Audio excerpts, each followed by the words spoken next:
Elle est née dans le département du Plateau, plus précisément dans la commune de Pobet. Elle a choisi comme profession sage-femme.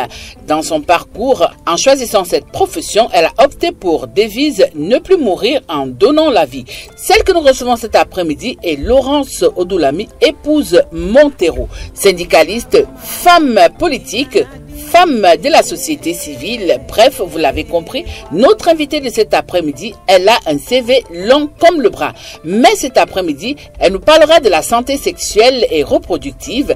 La sage-femme est-elle encore une actrice de développement? Sage-femme à vie, sage-femme pour la vie. Chers internautes, je vous demande d'acclamer notre invitée de cet après-midi, Laurence Odoulami, épouse Montero.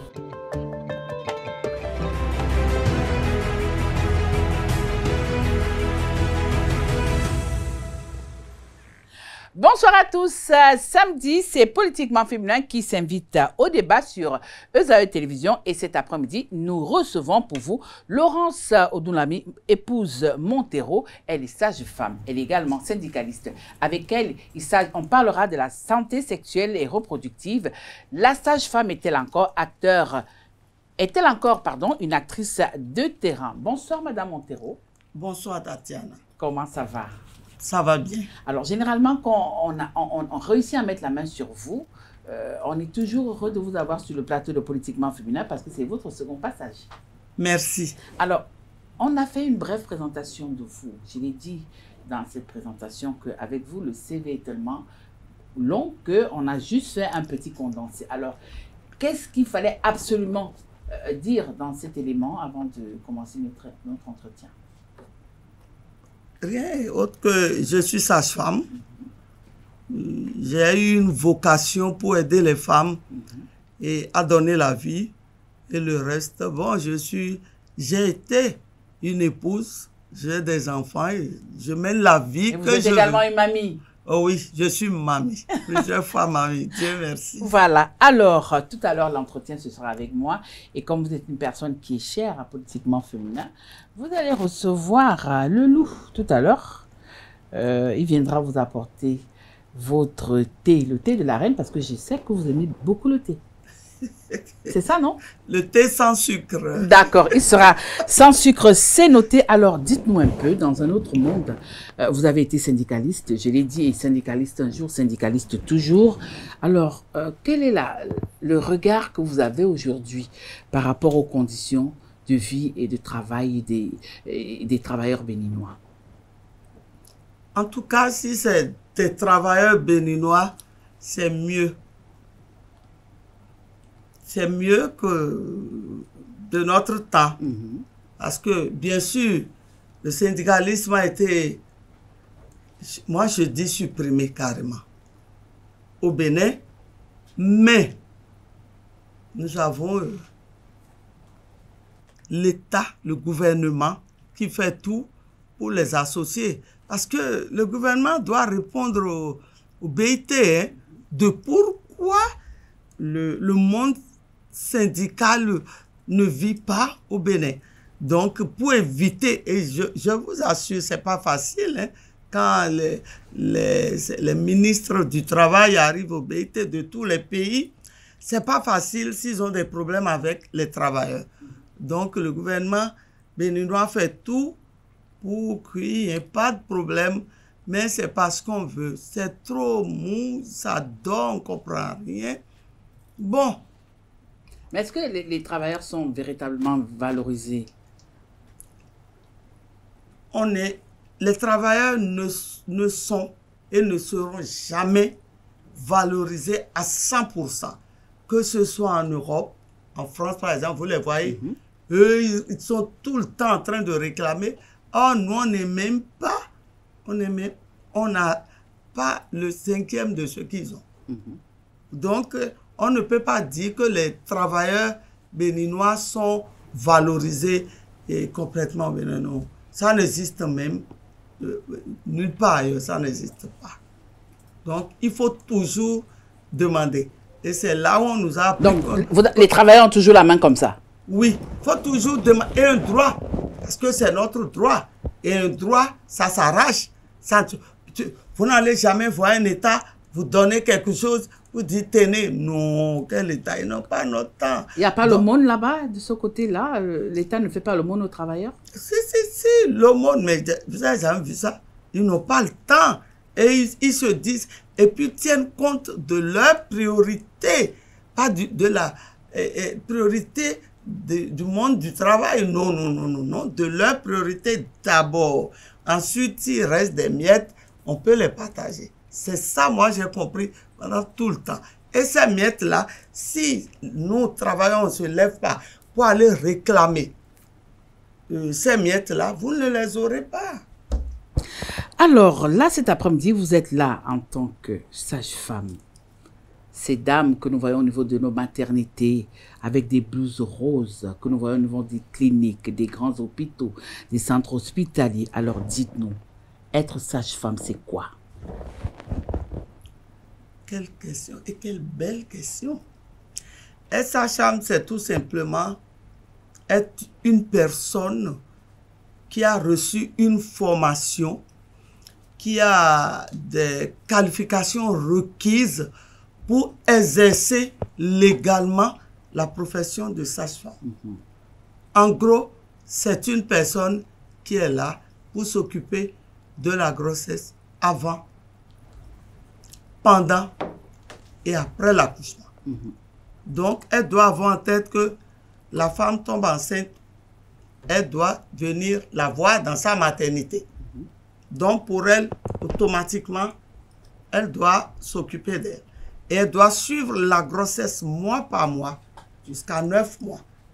À 9 mois, elle doit tout faire pour qu'elle accouche bien, sans problème, sans difficulté. Et elle doit rentrer chez elle, le bébé dans les mains, dans sa maison, elle doit rentrer à domicile. Et maintenant, après cet accouchement, il y a ce qu'on appelle le postnatal, le postpartum. Elle doit s'occuper de cette femme-là, lui donner des conseils pour qu'elle puisse revenir à la maternité. Parce que nos femmes, nos populations, dès qu'elles accouchent, on est heureux. La famille est là, la famille est heureuse. On ne revient plus. Tout va bien. Donc, elle doit revenir à la maternité pour présenter le bébé et se présenter elle-même, le postpartum. Et on va voir si l'utérus a repris sa forme normale, si elle ne saigne pas, si elle mange bien et si elle est heureuse. Alors, en quelque sorte, la sage-femme, c'est une gardienne. Elle est en amont et également en aval. Vous avez tout dit. C'est une gardienne. Dites-nous un peu, est-ce que cette profession a encore toutes ses lettres de noblesse? Quand je parle de lettres de noblesse, on repart quelques années en arrière, lorsque on vous voyait, vous et certains de vos collègues, au centre hospitalier universitaire Hubert Koutoukou-Magado Cotonou, arborer fièrement vos blouses roses en tant que sage-femme. On était fiers de vous voir, mais aujourd'hui, est-ce que ces lettres de noblesse-là sont encore de mise? Bien sûr, j'ai dit bien sûr. Je ne peux pas ne pas dire bien sûr, mais il faut reconnaître qu'il y a beaucoup de difficultés maintenant. Difficultés dues à l'enseignement, à la formation reçue. Non pas dans mon pays, mais à la formation reçue ailleurs. Ailleurs, on ne contrôle rien. On ne sait pas comment la formation se donne. Or, une sage-femme, c'est la pratique. C'est la pratique. Notre profession, là, c'est la pratique. La théorie, bien sûr, pour comprendre ce que c'est que l'appareil génital de la femme. C'est normal. Mais à partir de ce moment, on finit, on a quelques notions en tête. Et après, lorsqu'on va sur le terrain, la pratique commence. Or, la pratique, c'est sauver la vie de la mère et de l'enfant. C'est éviter les décès maternels et néonatal et puis infantile. C'est tout faire pour que le bébé qui est sorti puisse vivre jusqu'à 5 ans au moins, où le pédiatre prend la relève. Oui. Donc, il faut tout faire. Et il faut que, ça dit, quand on entend décès maternel néonatale et infantile, c'est très élevé en Afrique, au sud du Sahara. Alors, vous venez de parler de la formation. On se rappelle qu'il y a encore quelques années, vous et un certain nombre de professionnels de la santé avez milité pour qu'au niveau des écoles de santé, surtout concernant cette profession des sages-femmes, qu'il y ait un certain niveau scolaire requis. Est-ce que vous avez gagné cette bataille-là, Madame Montero? Et comment? Et comment? C'est ça qui nous a amené au tribunal pour la première fois de notre vie. Parce que nous avons combattu. Ce n'est pas normal. Plusieurs établissements privés ont ouvert. Et ça, là, les enfants n'ont aucun niveau. Et on dit qu'on forme des sages-femmes. Et c'est la bataille là qui nous a amené à la fermeture de l'Institut national médico-social en ce moment, qui est devenu médico-sanitaire. Aujourd'hui, la fermeture en 2005, on a fait 5 ans sans recrutement, sans rien, pour préparer une nouvelle forme de formation, c'est-à-dire avec le système LMD, licence, master, doctorat. Parce qu'avant, lorsque c'était le BPC, quelques-unes d'entre nous avaient le bac. Donc, vous rentrez avec le BPC plus 3 ans. Et vous restez là. Pas de stage, pas de recyclage, rien. Et on faisait que dire, demander à la femme de pousser. Nous, c'est extraire l'enfant, point, c'est tout. Avec l'évolution de la médecine, on a compris que s'il y a évolution, il faut que nous-mêmes, sages-femmes, nous étudions, nous poussions notre formation. Ce qui veut dire, nous avons demandé à ce que maintenant ce soit le baccalauréat, plus 3 ans de formation, et nous obtenons la licence. À partir de la licence, qui veut peut prendre la branche enseignement, ou la branche toujours clinique. Mais à partir de la licence, vous pouvez aller au master, sinon au doctorat. Je profite pour féliciter toutes mes collègues qui ont le master et toutes celles qui ont eu le doctorat. Alors aujourd'hui, qu'est-ce que ça vous fait de savoir que c'était une bataille qui a été difficile, mais que au bout du rouleau, vous l'avez gagnée? Oui, puisque j'ai dit qu'on a fermé pendant 5 ans, on a réouvert. Il y a déjà, depuis 2010, plusieurs promotions de sages-femmes qui ont la licence en sciences obstétricales. Elles sont sur le terrain et on les suit. Mais c'est d'autres sages-femmes, comme je l'ai dit, formées à l'extérieur avec le BPC toujours. On ne peut pas avoir deux formes de sages-femmes dans un pays. Mon gouvernement a dit, mon État a dit, c'est le baccalauréat C ou D et 3 ans de formation qui vous donne la licence. Mais d'autres vont étudier ailleurs. Je n'appelle aucun pays. Elles vont se reconnaître. Elles vont étudier ailleurs. Des fois, les gens n'ont même pas le BPC. Et elles reviennent, elles disent qu'elles sont sages-femmes. Oui, mais en son temps, lorsque vous avez mené ce combat, c'est parce que vous avez eu à effectuer des recherches et que vous avez découvert, par exemple, qu'ailleurs, c'était le niveau baccalauréat. Ailleurs, pour moi, c'est l'Europe. OK. C'est les États-Unis, c'est le Canada. Ouais. Ben, on s'est dit, mais lorsqu'il y a des conférences internationales, et puis on y va, c'est nous qui disions qu'on a le BPC. Non, non, il y a un problème. Il faut être au top lorsqu'il y a des débats de haut niveau. Lorsqu'une sage-femme européenne va se lever, il faut que, quand elle commence, il faut que nous-mêmes, on puisse mener le débat avec elle. Mais on a vu qu'il y a quelque chose qui cloche. Et puis, il y a l'évolution de la médecine. Il y a les progrès scientifiques. Nous, on va rester là à ne rien connaître. Nous avons dit non. Est-ce que vous sentez encore cet engouement qui est le vôtre, qui était le vôtre au sein de la nouvelle génération actuelle? Est-ce qu'elles sont toujours motivées? Quelques-unes. Mais moi, personnellement, je constate un découragement. Elles se relâchent facilement, comme si la lutte n'est pas un mot qui est ancré dans leur tête. Il faut lutter pour avoir ce qu'on veut. Si vous ne luttez pas, vous ne pouvez pas l'avoir. Mais luttez tout en connaissant les tests. Parce que lorsque tu veux sortir un mot, attention, il faut savoir quel article dit ci, qui a écrit ça. Et si tu sors le mot, prépare-toi déjà.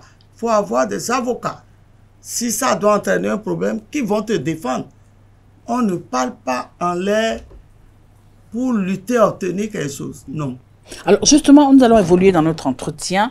Aujourd'hui, quelle est votre place exacte au niveau de la pyramide sanitaire dans notre pays, le Bénin? La place des sages-femmes, oui, c'est une place, comme je l'ai dit, importante, primordiale. Qu'on le veuille ou non, on ne peut même pas. Parce que quand vous prenez les autres, ils peuvent faire les mêmes choses. Mais l'accouchement, une maternité, ce n'est pas n'importe qui. Ne peut pas se lever, entrer dans la maternité et dire qu'elle veut sauver, une personne veut sauver une autre, veut faire ci. C'est quelque chose. Je vous ai dit que c'est la pratique. Si vous ne faites pas la pratique, comment vous allez sauver votre prochain? C'est pas possible. C'est pas possible. Les sages-femmes, et surtout, elles sont généralement qualifiées et on dit souvent qu'elles peuvent assurer pratiquement 90% de la santé sexuelle et reproductive. Mais est-ce que c'est encore le cas aujourd'hui? Toujours. Toujours. Même avec l'arrivée des maladies émergentes et réémergentes, avec tout ce que nous avons comme crise dans le monde de la santé, la sage-femme est toujours là. Elle répond. Elle répond toujours parce qu'on a prêté serment. Oui, mais ce n'est pas parce que vous avez prêté serment que forcément vous répondez toujours. Ah, donc tu prêtes serment, tu vas faire autre chose, tu vas te retrouver là où tu ne veux pas.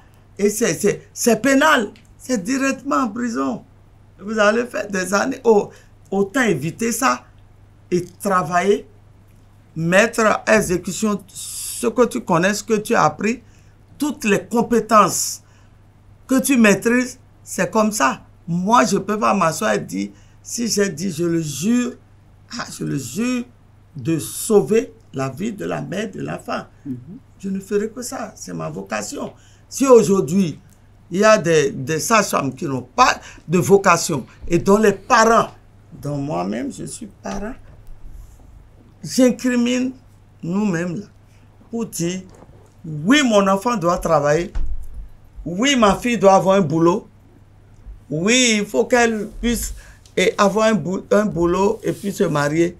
Et on dit, écoute, viens, commence. Il faut être sage-femme. Non, les gens ne réussissent pas toujours. Ah oui? Oh non. Pourquoi il Parce faut... que les parents poussent. Donc, vous voulez me faire comprendre ce samedi après-midi, Madame Laurence Montero, que pour être sage-femme, il faut avoir de la conviction. Il faut vraiment aimer ce boulot. Ah oui. Donc, on ne va pas là-bas comme si on allait au champ, c'est ça? Ah oui. Ah, il faut que les parents aient ça dans leur tête et les filles aussi doivent avoir ça. Parce que ce n'est pas une profession facile. Expliquez-nous. Ah, Partagez ça avec nous. Non, surtout quand on parle de la santé sexuelle. Lorsque vous entrez en salle d'accouchement, vous pouvez tout avoir sur vous. Tout. Nous, c'est de sauver la maman. On sait comment on accouche. Elle sait tout ce que nous recevons. Mais là, ce n'est pas notre problème, ça. Le bébé doit sortir en bonne forme. Et après, on nettoie bien la maman. Et on la met dans son lit. C'est pas facile. Il faut avoir la vocation. Et puis, j'ai dit, quelque part, ces derniers jours, la profession de sage-femme, ce n'est pas les portables. Ce n'est pas la tête baissée. Hein. Où les jeunes aujourd'hui sont là, la tête baissée. Non, ce n'est pas possible. J'ai toujours enseigné, j'ai dit, lorsque vous arrivez chez vous, surtout lorsqu'on sort des cours, reposez-vous. Mettez-vous à l'aise, mangez, calmez-vous, reposez-vous, prenez vos papiers, apprenez. Parce que cette profession-là, ce n'est pas l'ordinateur. Hein. Tu saisis mal quelque chose, tu peux nettoyer, comme on dit. Si c'est les vaches, tu peux déchirer. Feuille de papier jeté dans un panier. Mais lorsque tu donnes mal un soin, d'accord? Ah ben c'est fini, la personne va à la morgue. Alors, comment tu vas avoir sur la conscience que cette personne est décédée à cause de moi? On ne le souhaite même pas. Les sages-femmes, c'est pas ça. Moi, j'ai dit sincèrement. Les sages-femmes, c'est pas ça. Parlons toujours de la santé sexuelle et reproductive. Madame Montero, c'est vrai, vous nous avez dit quel était le rôle, mais quel est celui qui vous incombe proprement? Est-ce que vous vous chargez juste de, comme vous l'avez dit, de nettoyer le bébé quand il est né, de suivre la femme quand elle est enceinte? À part ces autres facteurs-là, lequel est le plus important dans cette santé? Certains estiment souvent que non, lorsque la jeune fille devient pubère, il est important qu'elle se rende vers une maternité, histoire de discuter avec vous les sages-femmes et essayer de planifier ou de mettre cela sur... Je l'ai déjà dit en temps. J'ai dit, lorsqu'une jeune fille vient vous voir et vous dit, par exemple, je n'ai pas eu mes menstrues, c'est une bonne chose. Mettez-la à l'aise. Faites-la asseoir devant vous. Et vous allez lui parler de... C'est fini. La vie commence comme ça. Vous allez lui demander plein d'analyses. Les analyses nuptiales, les analyses qu'elle doit faire pour pouvoir continuer à bien sa grossesse. Mais on suit la femme comme ça. Et des fois, on fait venir les époux. Parce que la femme peut être une drépanocytaire.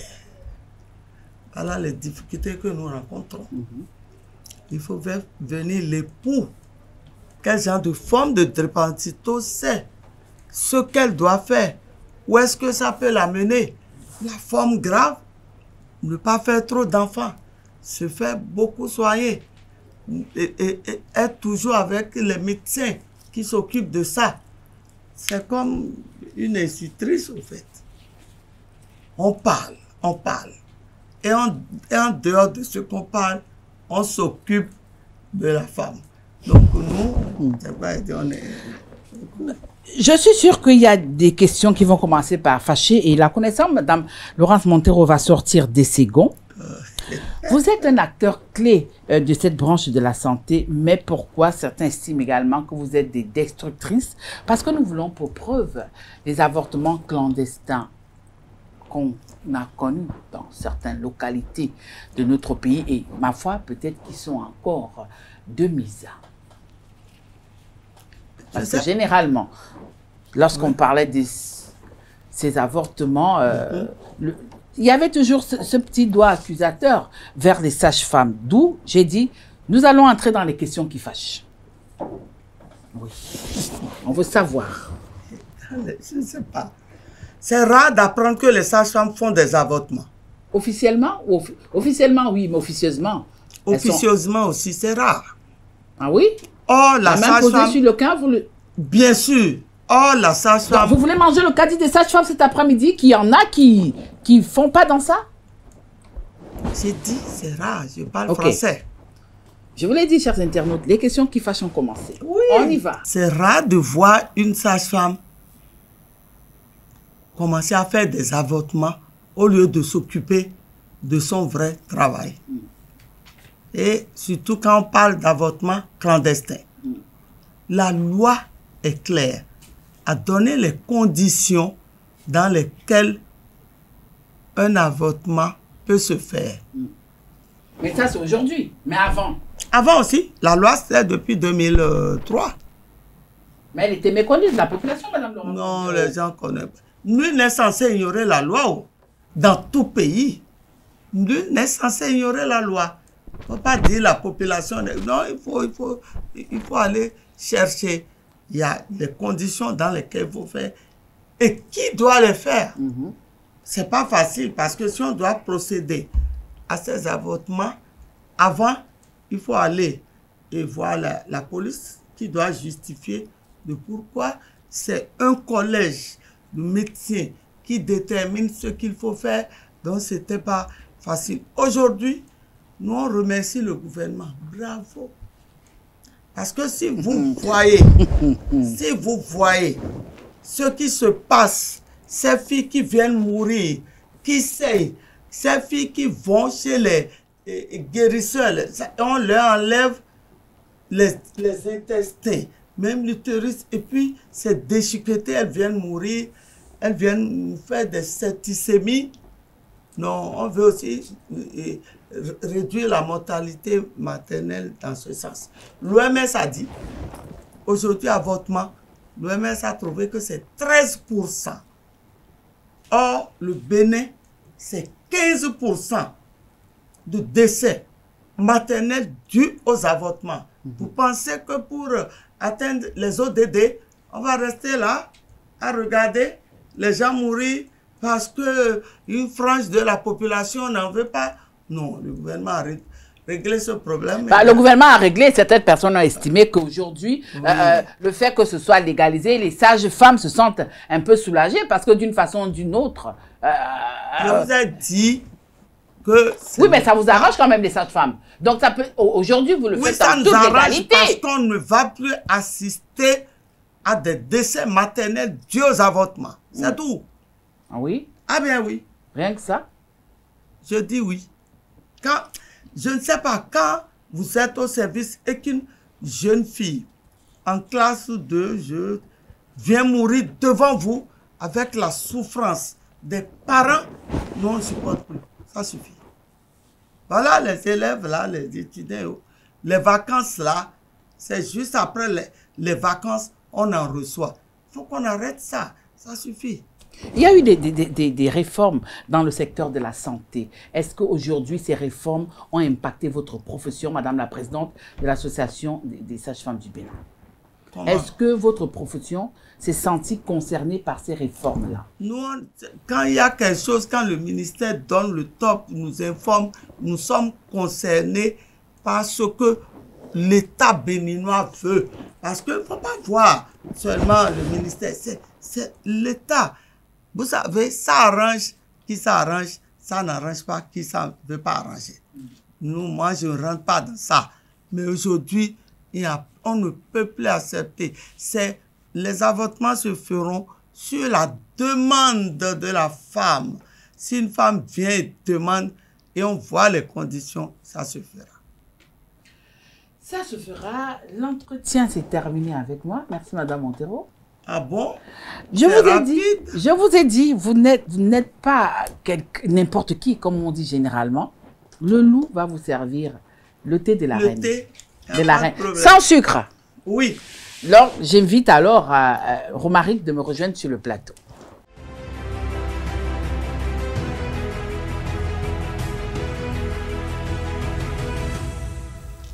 Voilà, il est déjà confortablement installé cet après-midi. Bonsoir Romaric. Bonsoir. Alors, vous avez suivi l'entretien que j'ai eu tout à l'heure avec notre invitée, Madame Laurence Odoulami, épouse Montero. Je vous la laisse, elle est très chère à moi, donc renvoyez-la moi entière. Non, mais elle ne sera pas du tout discutée. D'accord. Alors, Madame Odoulami, bonsoir. Bonsoir. Ça me fait plaisir d'être en face, d'une grande personne de votre taille. Une personne de votre taille, ça ne se voit pas tous les jours. Merci. C'est un plaisir. Alors, vous avez tout à l'heure parlé de l'importance de la sage-femme dans la vie quotidienne, surtout dans la vie des femmes. Est-ce qu'aujourd'hui, vous sentez encore cet engagement-là de la part de nos sœurs qui sortent des écoles de formation, des différentes écoles de formation vis-à-vis des femmes? Parce que vous avez parlé de la génération tête baissée. Ce n'est pas dans les téléphones que se retrouve l'exercice du métier. Mais aujourd'hui, on sait que nous sommes souvent dans le téléphone. Bien sûr, elles ont intérêt. Parce que j'ai bien dit que la jeune génération a intérêt, une fois qu'elles ont accepté d'épouser ce métier, cette noble profession, elles ont le devoir, d'accord, de respecter la déontologie, le code de déontologie de la sage-femme. Ça, c'est la première des choses. Elles doivent le faire parce que depuis l'éternité, depuis la naissance de la vie, il y a toujours des accouchements. D'accord? Oui. Dieu a su bien faire les choses. Il y a toujours des accouchements. Et ça va toujours continuer. Donc, nous avons intérêt, nous les sages-femmes, à respecter notre profession, à faire ce qu'on doit faire. Puisque après nous, il y aura d'autres sages-femmes, il y en aura toujours, et le monde va toujours continuer. Il y aura des naissances, il y aura des morts. Je crois que je n'ai pas la personnalité de la syndicaliste devant moi, parce que tout à l'heure, je vous ai vu défendre les sages-femmes. Vous avez parlé de vocation. Vous, j'estime que c'est parce que vous étiez passionné, que vous avez reçu cette vocation-là de devenir sage-femme, que vous l'avez exercée pleinement avec fierté. Aujourd'hui, est-ce que réellement on peut estimer que les jeunes qui viennent sont passionnés? Est-ce qu'elles ont vraiment cette vocation-là d'exercer le métier? Oui, est-ce que c'est pas papa qui a dit, voilà, tu as travaillé à l'école, tu as eu de bonnes notes au baccalauréat, il faut choisir ce métier. Bon, il faut choisir le métier pour pérenniser le fait que j'ai été médecin, par exemple. Vous avez raison. Oui. Vous avez raison. Oui, c'est rarement que je n'ai pas raison. Hein. Ah bon? Oui. Je trouve que vous avez raison. Juste pour cette question que vous aviez posée, je peux vous dire que beaucoup aujourd'hui, la vocation n'est pas. Alléluia. Parce que lorsque ces jeunes-là sont en face des aînés qui leur reprochent un certain nombre de choses et qui aient des réponses comme « Ah, mes parents ont payé ma formation ah, il y a un problème. On entend tout ça. Mais si tes parents ont payé la profession et que tu ne veux pas respecter le code de déontologie, il faut laisser partir. Mais papa a dit il faut faire. Oui, papa a dit il faut faire. Nous allons t'emmener à faire et à bien faire. Et il faut avoir le savoir-faire, et le savoir-être et le savoir-faire, ainsi que le savoir-faire faire. Pensez-vous que les sages-femmes, elles sont vraiment reconnues comme des actrices de terrain? Si, on est reconnues comme des actrices de terrain. Sinon, combien de cimetières vous pouvez nous doiter? Des gens que nous aurions tués, par exemple.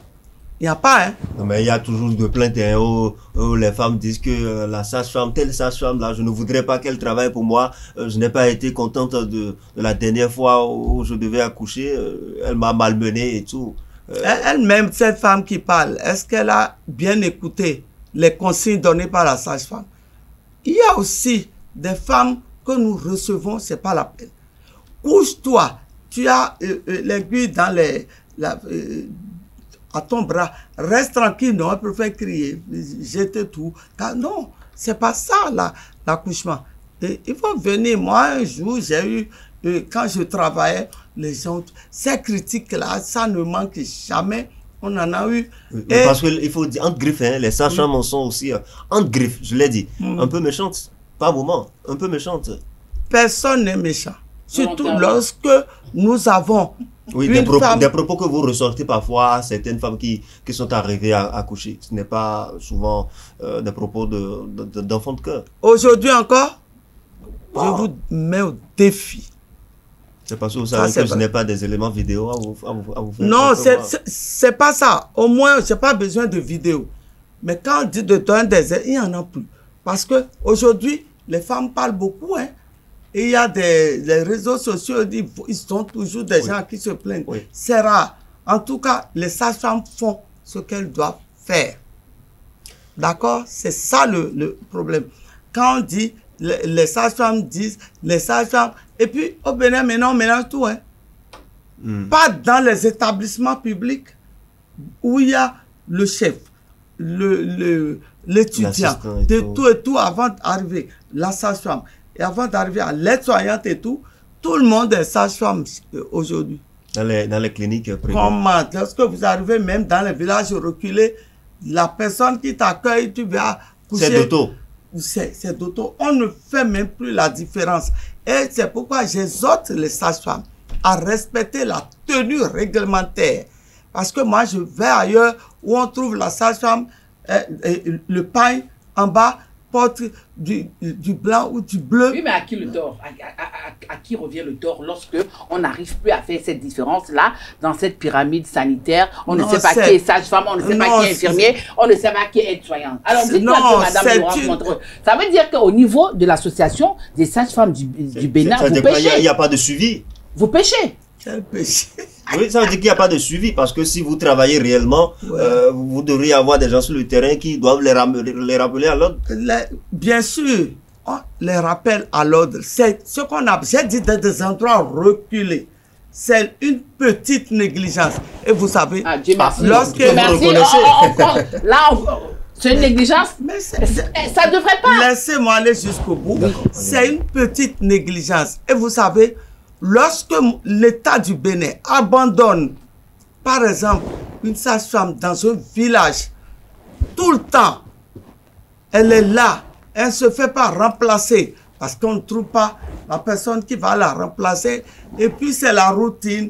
Bon, surtout si la sage-femme habite dans le même quartier. Non, là où il y a la maternité, elles sont souvent logées. Bon, je cours voir mes enfants, et on se déshabille, on va, on revient, il y a une urgence, on n'a plus le temps de porter les blouses et tout. Sinon, nous avons nos tenues de travail.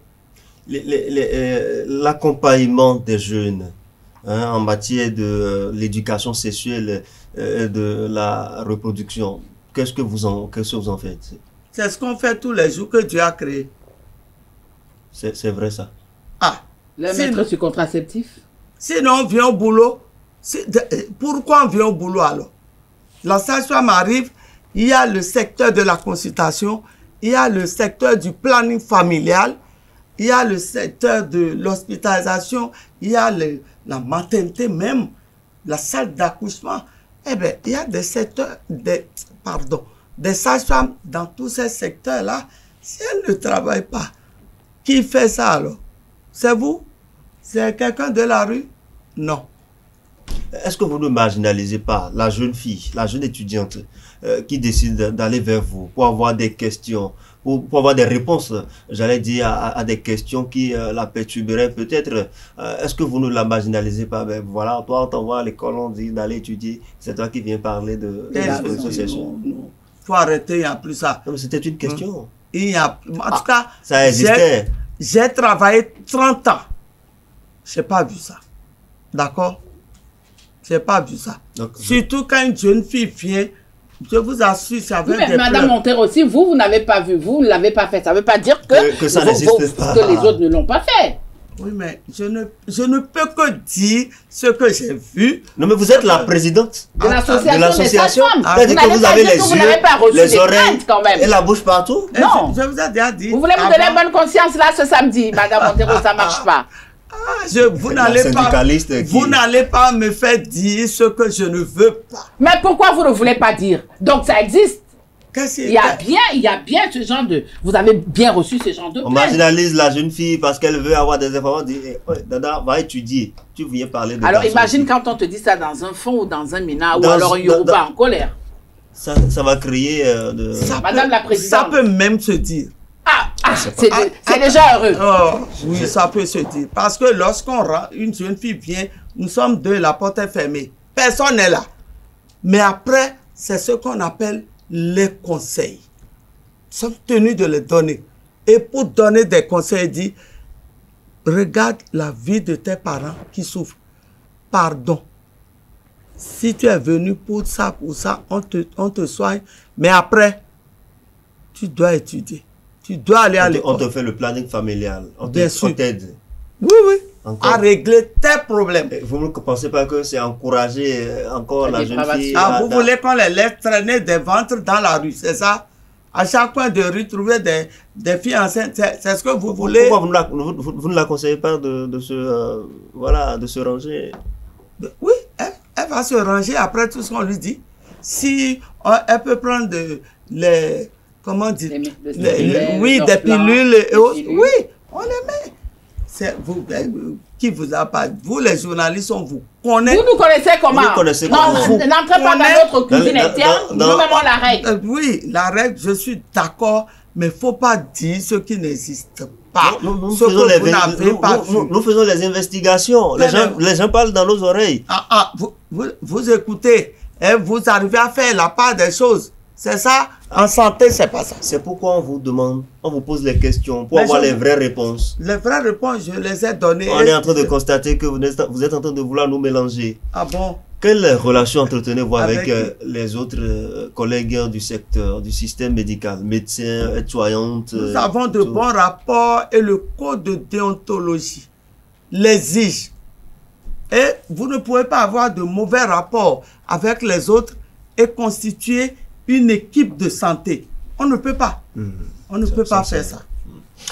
Oui, mais il est souvent reproché aux sages-femmes le fait que vous croyez que vous êtes au-dessus des autres corps médicaux. Ouais. Je veux parler des aides-soignants, je veux parler des infirmiers. Bref, tous ceux qui viennent après les sages-femmes. Vous estimez qu'après les médecins, c'est vous. Et je vais ajouter très rapidement, déjà le jour des soutenances, c'est ce qui se passe. Parce que les blouses ne sont pas les mêmes pour les sages-femmes, pour les aides-soignantes. Et donc, on se croit supérieur à l'autre. Ah, non, ce que vous dites là, vous vous fatiguez. Comment ça? Vous vous fatiguez. Est-ce que c'est ça ou c'est pas ça? Fait. Si j'ai mis des années pour étudier et qu'une personne qui n'a même pas le CP vient, on n'est pas au même niveau. On n'a pas étudié. On parle du jour de la soutenance où vous êtes entré la même année pour étudier, vous ressortez. Avec qui? Avec les sages-femmes. Les sages-femmes qui finissent et puis le jour de la soutenance, on dit, bon voilà, on a étudié ensemble, même si vous avez fait beaucoup plus de temps que moi, ça veut dire que vous deux déjà commencé par... C'est ça que je n'arrive pas à comprendre. Il y a le droit à l'ancienneté. La sage-femme et l'infirmière. Non, la sage-femme et l'infirmière diplômée d'État qui rentrent avec le bac et 3 ans de formation. Mais qu'est-ce qui va nous pousser à dire qu'on est plus de... C'est pas le même domaine, chacun n'a qu'à aller dans son domaine. Mais c'est pas ce qui s'observe, c'est ça le problème. Non, c'est ce qui se... Mais nous, on n'a pas de problème, c'est vous là. C'est vous qui allez avoir des problèmes. Non. Chacun est dans son domaine d'activité. Je n'ai rien à faire avec... Oui, mais ma question c'est de savoir, est-ce que vous vous sentez supérieur à cela? Parce qu'il est souvent reproché aux sages-femmes que, oui, vous aimez souvent faire cette différence. Non, il faut savoir que nous sommes fiers, c'est tout. C'est tout. Nous sommes fiers de notre profession. Nous sommes fiers du travail que nous faisons. Et on n'a jamais dit à une infirmière de ne pas être fière de sa branche. Et puis, avec une aide-soignante, en tout cas, ce que vous dites là, c'est pas vrai. Parce que dans une maternité, chacun connaît sa place. On n'a jamais eu ce genre de problème. Mais quand on dit, il faut laisser les gens affabuler. Il faut laisser les gens dire ce qu'ils veulent. Mais la réalité, c'est tout autre. Je vais poser une dernière question. Peut-être que nous sommes déjà à la fin de l'émission. Parlez-nous des défis auxquels le corps, dans le métier que vous avez exercé, fait face aujourd'hui. Les défis, en tout cas, les défis aujourd'hui qu'il y a devant nous, c'est d'arriver à réduire le taux de mortalité maternelle, néonatale et infantile. Ça, c'est un grand défi parce que on ne peut pas être à 391 décès maternels pour 100 000 naissances vivantes. C'est trop. C'est trop. Vraiment, le premier défi, c'est ça. Et vous proposez des choses au gouvernement, on a toujours fait, ils ont ça, ils savent ce qu'ils doivent faire. Ils ont ça, mais dites-nous ça ici. Non, ils savent ce qu'ils doivent faire. Deuxième Depuis quand vous faites économie de vérité, Madame Montero, ça ne vous ressemble pas, hein? Économie de vérité, c'est à moi de venir et dire, leur rappeler ce qu'ils ont à faire, non. Deuxième défi, c'est de garantir les soins de santé maternelle, néonatale, infantile. Parce que si on ne garantit pas ça, c'est pas bon. Moi, j'ai ces 2 grands défis-là. Pour les autres, la fin, c'est 2030. Nous sommes en 2025. Il ne nous reste que 5 ans. Est-ce qu'on va pouvoir arriver à relever ce défi? Comme dit l'anglais, that's the question. Voilà. Moi, j'ai posé ma dernière question sur cette émission. Voilà, merci à toi, Romaric. Il te revient également la lourde tâche de pouvoir résumer tous les propos tenus par Madame Laurence Montero cet après-midi sur notre plateau politiquement féminin. À vous la balle de 7. Elle comprend que c'est une lourde tâche. Bien évidemment, je ne vais pas pouvoir ressortir tous les propos que vous avez tenus. Je vais essayer de faire un condensé. Alors, amis internautes, bonsoir. Invité de l'émission politiquement féminin de ce samedi, Madame Laurence Montero de la famille Odoulami, sage-femme cadre à la retraite, a partagé sa vision du métier de sage-femme. Elle a rappelé que la sage-femme accompagne la femme avant, pendant et après l'accouchement en veillant à la santé tant de la mère que du nouveau-né. Malgré la noblesse de cette profession, elle fait face à de nombreuses difficultés, notamment liées à la pratique sur le terrain et au décès maternel ou néonatal vécu comme des drames. Madame Montero plaide pour une meilleure harmonisation de la formation, une mise à jour continue des compétences et un engagement militant des sages femmes. Sur l'avortement, la question de l'avortement, elle reconnaît l'existence de pratiques officieuses et appelle à une régulation plus claire tout en insistant sur le respect du cadre légal et l'importance de l'éducation sexuelle sur la jeune fille. Elle remercie par ailleurs le gouvernement pour les mesures liées aux questions de l'avortement. Malgré les défis quand même, elle affirme que les sages-femmes demeurent des actrices clés de la santé sexuelle et reproductive, appelées donc à exercer avec vocation, éthique et humanité. Voilà, je me suis livré à l'exercice, j'espère que j'ai fait. Ça va? Oui, ça va, je suis d'accord. Alors, santé sexuelle et reproductive, la sage-femme est-elle encore une actrice de terrain? Nous avons reçu pour vous Madame Laurence Odoulami, épouse Montero. Votre mot de fin? Mon mot de fin, c'est de vous remercier de m'avoir invité à votre émission politiquement féminin. Et je crois que je vous encourage. Je vous demande de continuer comme ça. Et moi, tout ce que j'ai à dire, c'est de dire aux sages-femmes de bien faire leur travail. C'est tout. Voilà, nous sommes arrivés à la fin de notre émission politiquement féminin de cet après-midi où nous avons reçu pour vous Laurence Odoulami, épouse Montero. Elle est la présidente de l'association des sages-femmes du Bénin. Le loup de cet après-midi, Romaric Djetsugo-Gbenou. Bon, merci Romaric. Je suis très heureux d'avoir rencontré une grande personnalité. Merci Madame Montero. Merci aussi. Prenons rendez-vous le samedi prochain pour une autre thématique sur votre émission politiquement féminin. Ça se passe tous les samedis après-midi sur ESAE Télévision, la meilleure des web télé.